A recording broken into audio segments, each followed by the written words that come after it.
الحمد لله كفى وسلام على عباده الذين اصطفى أما بعد فقد قال الله تبارك وتعالى في كلامه المجيد والفرقانه الحميد فأعوذ بالله من الشيطان الرجيم بسم الله الرحمن الرحيم ولقد نصركم الله ببدر وأنتم أذلة صدقت يا ربنا وقال النبي صلى الله عليه وآله وسلم لا يؤمن أحدكم حتى أكون أحب إليه من والده وولده والناس أجمعين أو كما قال عليه الصلاة والتسليم وقال في شأن رسوله إن الله وملائكته يصلون على النبي يا أيها الذين آمنوا صلوا عليه وسلموا تسليما كثيرا আলহামদুলিল্লাহ। সমস্ত প্রশংসা সেই আল্লাহ পাকের জন্য, যে আল্লাহ পাক আমাদেরকে বড় ভালোবেসে বড় করুণা করে আল্লাহ রাব্বুল আলামিন আমাদেরকে দুনিয়ার জমিনে পাঠিয়েছেন। তারপরে আল্লাহ রাব্বুল আলামিন সবচেয়ে মূল্যবান সম্পদ সেটা হচ্ছে ঈমান। সেই ঈমান আল্লাহ পাক আমাদেরকে দিয়েছেন। তাই সম্মানিত দিনদার পরহেজগার আজকের মাহফিলে উপস্থিত সমস্ত শ্রোতা মণ্ডলীদেরকে আপনাদেরকে জানাতে চাই, আল্লাহ পাক আল্লাহ তাআলা নবীকে দুনিয়াতে পাঠিয়েছেন। ওয়ামা আরসালনাকা ইল্লা রাহমাতাল লিল আলামিন। আল্লাহ পাক বলছেন, হে নবী, আপনাকে আমি দুনিয়াতে পাঠিয়েছি একমাত্র রহমত স্বরূপ। কিন্তু আল্লাহ রাব্বুল আলামিন নবীকে যখন দুনিয়াতে পাঠালেন, নবুয়ত যখন নবীকে যখন দিলেন, তারপরে কাফেরদের বিভিন্ন রকম অত্যাচার যখন শুরু হয়ে গেল, আবু জেহেল, আবু লাহাব, উতবা, শাইবা, আবু সুফিয়ান তারা যখন অত্যাচার শুরু করে দিল, প্রথমে সাহাবায়ে কেরাম মার খেলো, কষ্ট জ্বালা যন্ত্রণা সহ্য করলো। তারপরে আল্লাহ রাব্বুল আলামিন এবার বললেন, হে নবী, আর মার খেতে হবে না। মার খাওয়াও যেরকম সুন্নত, মার দেওয়াও সেরকম সুন্নত। প্রয়োজনে মার দিতে হবে। যেরকম ভাবে আল্লাহর নবী সাল্লাল্লাহু আলাইহি ওয়াসাল্লাম তেনাকে আল্লাহ রাব্বুল আলামিন অর্ডার দিলেন, হে নবী, এবার আপনি যুদ্ধের জন্য প্রস্তুত হয়ে যান। মোকাবেলা করতে হবে, কাফেরদের মোকাবেলা করতে হবে। দুশমনরা, জালেমরা জুলুম চালিয়ে যাবে, আর জুলুমটা সহ্য করব, এর নাম ইসলাম নয়।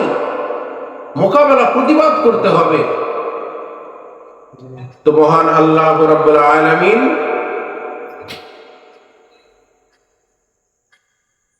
তিনি সর্বপ্রথম আল্লাহ পাক আল্লাহ তাআলা তিনি বললেন, ওয়ালাকাদ নাসারাকুমুল্লাহ বিবাদারি ওয়া আনতুম আযিল্লা। আল্লাহ পাক আল্লাহ তাআলা বলেন যে আমি সাহায্য করেছি বদরবাসীদের জন্য। আমি আল্লাহ পাক শুধু আমি সাহায্য করেছি কি দিয়ে? আমি আল্লাহ পাক আল্লাহ তাআলা হাজার হাজার ফেরেশতা আমি আল্লাহ পাক দুনিয়াতে পাঠিয়ে দিয়েছি মুসলমানদের সাহায্যের জন্য। তাই আল্লাহ পাক তিনি বলছেন, ওয়ালাকাদ নাসারাকুমুল্লাহ বিবাদরি ওয়া আনতুম আযিল্লা ফাত্তাকুল্লাহ লাআল্লাকুম তাশকুরুন। তাহলে আল্লাহ সুবহানাহু ওয়া তাআলা তিনি মুসলমানদেরকে সাহায্য করেছেন বদরের ময়দানে। বদরের যে সাহাবা গিয়েছিল কজন ছিল? মুসলমান সাহাবা ছিল মাত্র 313 জন। 17 রমজান বদরের যুদ্ধ শুরু হয়েছিল। আল্লাহর নবী সাল্লাল্লাহু আলাইহি ওয়াসাল্লাম তিনি সাহাবায়ে কেরামদেরকে নিয়ে বদর প্রান্তরে উপস্থিত হয়ে গেলেন। সাহাবায়ে কেরামের কাছে কোনো সেরকম তলোয়ার নেই, সেরকম তীর নেই, সেরকম কোনো ঢাল নেই, অস্ত্র শস্ত্র নেই। সাহাবায়ে কেরামের তলোয়ার হচ্ছে খেজুরের ডাল। বলে সুবহানাল্লাহ। সাহাবাদের ঈমান এত পাওয়ার ছিল, খেজুরের ডালটাই তাদের কাছে ছিল বড় একটা তরবারি, অস্ত্র শস্ত্র। সাহাবায়ে কেরাম তিনারা বদরের ময়দানে যখন উপস্থিত হয়ে গেলেন,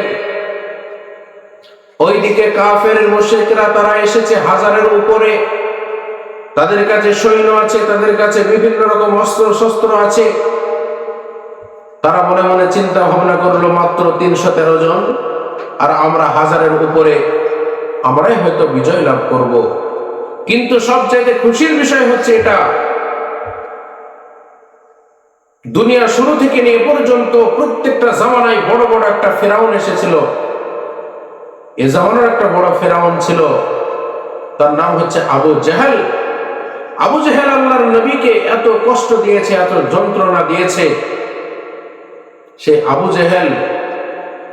আবু জেহেলকে এই বদরের যুদ্ধে তাকে হত্যা করে তাকে জাহান্নামে পাঠিয়ে দেওয়া হয়েছিল। বলে সুবহানাল্লাহ। তাও আবার তাকে জাহান্নামে কে পাঠিয়েছে? 2 জন ছোট্ট ছোট্ট শিশু বাচ্চা, একটা নাম হচ্ছে মুআজ আর একটা নাম হচ্ছে মাআজ। মুআজ আর মাআজ তারা 2 ভাই।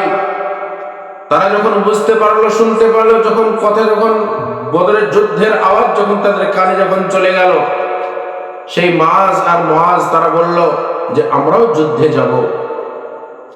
মাআজ আর মুআজ আল্লাহর নবীর কাছে চলে গেলেন। যাওয়ার পরে বলেন, ইয়া রাসূলুল্লাহ, ইয়া হাবিবাল্লাহ, নবী গো, আমরাও যুদ্ধে যেতে চাই। আল্লাহর নবী বললেন যে হে মাআজ আর মুআজ, তোমরা হচ্ছে ছোট বাচ্চা, তোমরা যুদ্ধে গিয়ে কি করবে? তোমরা না তলোয়ার চালাতে পারবে, না কাফেরদের বিরুদ্ধে যুদ্ধ করতে পারবে। মাআজ আর মুআজ 10-11 বছর বয়স, বাচ্চা, ছোট। তো তারা বললো, ইয়া রাসূলুল্লাহ, আমরা যুদ্ধ করতে পারবো। তো আল্লাহর নবী বললেন, ঠিক আছে, তোমরা 2 জনা এখানে তোমাদের শক্তির আগে মোকাবেলা হবে। যে তোমাদের ভিতরে জিততে পারবে তাকে আমি যুদ্ধে নিয়ে যাব। মুআজ আর মুআজ 2 জনাই যুদ্ধ আরম্ভ করে দিল। 2 জনাই মারামারি, 2 জনের শক্তি আরম্ভ করে দিল। তো একজন জিতে গেল, একজন বড় ছিল, একজন ছোট ছিল। যে ছোট ছিল সে বড় ভাইকে বলছে, ভাই, আমি জানি তুমি আমাকে পেড়ে ফেলবে, আমি জানি তোমার সঙ্গে আমি পারবো না, কিন্তু খোদার কসম ভাই, তুমি যদি আমাকে পেড়ে ফেলো তাহলে আল্লাহর নবী হয়তো আমাকে যুদ্ধের জন্য অনুমতি দেবেন না। ছোট্ট বাচ্চা, তাদের এত ঈমানের তেজ, এত ঈমানের পাওয়ার। আল্লাহর নবী বুঝতে পারলেন 2 জনাই যুদ্ধে যাওয়ার ইচ্ছা আছে। আল্লাহর নবী 2 জন বাচ্চাকে অনুমতি দিয়ে দিলেন। এদিকে 313 জন সাহাবা, 17 রমজান, পেটে কোনো খাবার নেই। এই 17 রমজান সাহাবায়ে কেরাম বদরের মাঠে যখন রওনা হয়ে গিয়েছেন, বদরের যুদ্ধটা এমন যুদ্ধ, ইসলামের প্রথম জিহাদ, প্রথম যুদ্ধ বলা হয়েছে বদরের যুদ্ধটাকে। আর এই বদরের যুদ্ধটা এত কঠিন একটা যুদ্ধ, বাপ বেটার বিরুদ্ধে যুদ্ধ, শ্বশুর জামাইয়ের বিরুদ্ধে যুদ্ধ, ভাই ভাইয়ের বিরুদ্ধে যুদ্ধ, চাচা ভাইপোর বিরুদ্ধে যুদ্ধ। এই বদরের যুদ্ধটা হয়েছিল। তো এই বদরের যুদ্ধে একজন সাহাবা সে যখন যুদ্ধ করছেন, সেই সাহাবাটা হচ্ছে ইমানদার, আর সেই সাহাবার বাপটা হচ্ছে আবু উবাইদা ইবনে জাররাহ। সেই জাররাহ তার বাপের নাম, সেই জাররাহ হচ্ছে কাফের মুশরিক। সে কাফেরদের দলে আবু জেহেলের দল থেকে এসেছে। আর আবু উবাইদা সে কি করেছে? সে মুসলমানদের দল থেকে গিয়েছে। আবু উবাইদা যখন দেখলো যে আমার বাপ জাররাহ আমার সামনে, সে আবু জেহেলের দল থেকে এসেছে মুসলমানকে মেটানোর জন্য, দিন ইসলামকে মেটানোর জন্য। আবু উবাইদা রাদিয়াল্লাহু তাআলা আনহু তিনি একটা বারের জন্য চিন্তা করলেন না, তলোয়ার নিলেন, সঙ্গে সঙ্গে গর্দানে মারলেন, গর্দান উড়ে চলে গেল। বাপ বেটার বিরুদ্ধে যুদ্ধ, এত কঠিন যুদ্ধ হয়েছিল। তো বলা হয়েছে যখন তার বাপকে যখন জাহান্নামে পাঠিয়ে দিল, তো এইরকম ভাবে আরো সাহাবায়ে কেরাম তেনারা যুদ্ধ তেনারা করে দিয়েছিলেন। তো আমি যেটা বলছিলাম, ওই মাআজ আর মুআজ দুইজন যুদ্ধের ময়দানে উপস্থিত, একটা তলোয়ার আছে দুইজনের কাছে। সেই তলোয়ার নিয়ে যখন তারা উপস্থিত, একজন সাহাবাকে বলছেন যে চাচাজি, আমি শুনেছি সব চাইতে যে কষ্ট বেশি দিয়েছে আমার হাবিবকে, আমার নবীকে, তার নাম হচ্ছে আবু জেহেল। ওই আবু জেহেলকে একটা বার দেখিয়ে দেন। কোন ব্যক্তি আবু জেহেল? সঙ্গে সঙ্গে ওই সাহাবা মাআজ আর মুআজকে বললেন যে তোমরা দুজন ছোট বাচ্চা, ওই যে দেখো ঘোড়ার পিঠের উপরে করে চড়ে আছে, ওই ব্যক্তি হচ্ছে আবু জেহেল। মাআজ আর মুআজ যখন বুঝতে পারলেন যে ওই ব্যক্তি আবু জেহেল, বাজ পাখির মতো ঝাঁপ দিয়ে চলে গেলেন। যাওয়ার পরে সঙ্গে সঙ্গে গিয়ে একেবারে আবু জেহেলের পায়ে এমন একটা তলোয়ার মেরেছে, ঘোড়ার পায়ে, ব্যাস আবু জেহেল পড়ে গিয়েছে। এইরকম একটা কাফেরদের ভিতরে শক্তিশালী কাফের, সে পড়ে গিয়েছে। এমত অবস্থায় আবু জেহেল সে তখন বুঝতে পারলো যে আমি ছোট একটা বাচ্চার হাতে মরে যাব, এ তো আমার বিরাট বড় একটা দুর্ভাগ্যের বিষয়। তখন অন্যান্য কাফের এসে ওই মাআজ আর মুআজের ভিতরে একজনের হাতে মেরেছে তলোয়ার। তো হাতে মারার সঙ্গে সঙ্গে তার হাতটা কেটে পড়ে গিয়েছে। আর একজন আবু জেহেলকে যখন এমন ভাবে যখন তার গর্দানে যখন মেরেছে, আবু জেহেল তখন দুনিয়া থেকে একেবারে জাহান্নামে চলে গেল, দুনিয়া থেকে বিদায় নিয়ে চলে গেল। তাহলে সামান্য একজন ছোট বাচ্চা, যে নাবালেগ বাচ্চা মাআজ আর মুআজ, এই বাচ্চাদের হাতে কুখ্যাত বড় কাফের, ইসলামের চরম শত্রু, সে আবু জেহেল দুনিয়া থেকে বিদায় নিয়ে চলে গেল। বলা হয়েছে ওই যুদ্ধটা এমন যুদ্ধ হয়েছিল, আমি আগেই বলেছিলাম, আল্লাহ পাক আল্লাহ তাআলা তিনি বলেই দিয়েছেন, আমি সাহায্য করেছি মুসলমানদেরকে তাদের ঈমানের বলে, ঈমানের পাওয়ারে। আমি আল্লাহ পাক আল্লাহ তাআলা আসমান থেকে ফেরেশতা নাজিল করেছি বলে সুবহানাল্লাহ। ফেরেশতারা মুসলমানদের হয়ে যুদ্ধ করেছেন ওই বদরের যুদ্ধ।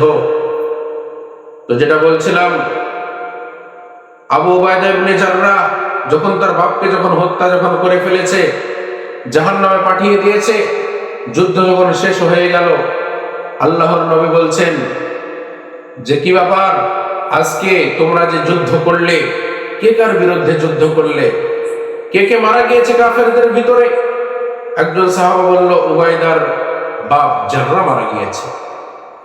সঙ্গে সঙ্গে আল্লাহর নবী বললেন, উবাইদার বাপ জাররাহকে কে হত্যা করেছে? সঙ্গে সঙ্গে একজন সাহাবা বললেন, আবু উবাইদাই হত্যা করেছে তার বাপকে। আল্লাহর নবী এই কথা শোনার পরে তিনি এত খুশি হয়ে গেলেন, আল্লাহর নবী তিনি বললেন যে আবু উবাইদাকে ডাকো। আবু উবাইদাকে ডেকে আল্লাহর নবী তিনি বললেন, আবু উবাইদা তুমি আমার কাছে এসো, তুমি আমার বুকে এসো। বুকের সঙ্গে জড়িয়ে ধরে বলেন, আবু উবাইদা, ও আবু উবাইদা, আজকে তুমি যে তোমার বাপের বিরুদ্ধে তুমি যে তলোয়ার তুলেছো, তোমার বাপ হচ্ছে কাফের, আল্লাহ পাক আল্লাহ তাআলা এত খুশি হয়েছেন, আল্লাহ পাক আল্লাহ তাআলা তোমাকে জান্নাতের সার্টিফিকেট দিয়েছেন। সুবহানাল্লাহ। জান্নাতের সার্টিফিকেট তোমাকে দিয়ে দিয়েছেন আল্লাহ পাক আল্লাহ তাআলা। তো এই ছিল মোটামুটি বদরের যুদ্ধের ইতিহাস। তাই আপনাদেরকে বলি, বদরের যুদ্ধ হচ্ছে ইসলামের প্রথম যুদ্ধ। ওই বদরের যুদ্ধে 14 জন সাহাবা শহীদ হয়েছিলেন। কজন? 14 জন সাহাবা শহীদ হয়েছিলেন। আর বদরের যুদ্ধে মুসলমানরা জয়লাভ করেছিল। আর কাফেরদের ভিতরে সবচাইতে কুখ্যাত যে কাফের মেন ভিলেন, সেই মেন ভিলেন হচ্ছে আবু জেহেল। আবু জেহেল দুনিয়া থেকে বিদায় নিয়ে চলে গেল। আর বদরের যুদ্ধ মুসলমানরা কামিয়াব হয়ে গেল, সফলতা অর্জন করলো। তাই বদরের যুদ্ধ থেকে আমরা বুঝতে পারি এই দুজন ছোট্ট ছোট্ট বাচ্চা, তাদের ইমানের কত পাওয়ার ছিল। আর আজকের জামানাতে আজকে মুসলমানদেরকে বিভিন্ন রকম বেঈমানরা তারা নির্যাতন চালাচ্ছে, তারা অত্যাচার চালাচ্ছে। আজকে আমাদের ইমান বড্ড কমজোর, তাদেরকে আমরা কিছুই বলতে পারছি না। তাই আল্লাহ পাক আল্লাহ তাআলা আমাদেরকেও সাহায্য করবেন। আমরাও যদি সেই রকম ইমান যদি সাহাবাদের মতো নিয়ে আসতে পারি, আজও পর্যন্ত আল্লাহ পাক আল্লাহ তাআলা আমাদেরকেও সাহায্য করবেন। এই বদরের যুদ্ধ একটা মুসলমানদের বিশাল একটা বিজয় নিয়ে চলে এসেছিল, যে ইসলাম জয় হবে, ইসলাম পৃথিবীতে প্রতিষ্ঠিত হবে। এটার প্রথম নমুনা হচ্ছে বদরের যুদ্ধ। একবার জোরে বলে সুবহানাল্লাহ। এই বদরের যুদ্ধ আল্লাহ পাক আল্লাহ তাআলা পবিত্র রমজানের মাসে 17 রমজান আল্লাহর নবী সাল্লাল্লাহু আলাইহি সাল্লামের মাধ্যমে, সাহাবাদের মাধ্যমে আল্লাহ পাক ঘটিয়ে নিয়েছিলেন। আর মুসলমানরা তারা বিজয় লাভ করেছিল, যুদ্ধে তারা সফলতা অর্জন করেছিল। তাহলে আমরা কি বুঝতে পারলাম? যে আমাদের ঈমানকে মজবুত করতে হবে। সাহাবায়ে কেরাম হকের বিরুদ্ধে লড়াই করতে গিয়ে নিজের বাপ দেখেনি, নিজের ভাই দেখেনি, নিজের চাচা দেখেনি, তলোয়ার মেরেছে, গর্দান করে চলে গিয়েছে। আজও পর্যন্ত হকের কাছে দুনিয়ার কেউ টিকবে না, হকের কাছে দুনিয়ার কেউ টিকবে না। সে আমার বাপ হোক না কেন, সে আমার ভাই হোক না কেন, যেটা ইসলাম, যেটা সঠিক, যেটা হক, সেই হকের উপরে টিকে থাকতে হবে। সবচাইতে ভালোবাসতে হবে আল্লাহ আল্লাহ রসুলকে বেশি, দুনিয়ার নিজের বাপের চাইতে, নিজের সন্তানের চাইতে, নিজের স্ত্রীর চাইতে, নিজের ভাই, নিজের আত্মীয় স্বজন, গোটা পৃথিবীর মানুষের চাইতে সব চাইতে বেশি ভালোবাসতে হবে আল্লাহকে আর আল্লাহ রসুলকে। তবেই পরিপূর্ণ ইমানদার হওয়া যাবে। আল্লাহ পাক আল্লাহ তাআলা আমাদের সকলকে পরিপূর্ণ ইমানদার হওয়া তৌফিক দান করুক। আর এই সমস্ত যুদ্ধ থেকে, যুদ্ধের ঘটনা থেকে আল্লাহ পাক আল্লাহ তাআলা আমাদেরকে শিক্ষা গ্রহণ করার তৌফিক দান করুক। আমিন আমিন। ওয়া আখির দাওয়ানা আলহামদুলিল্লাহি রাব্বিল আলামিন।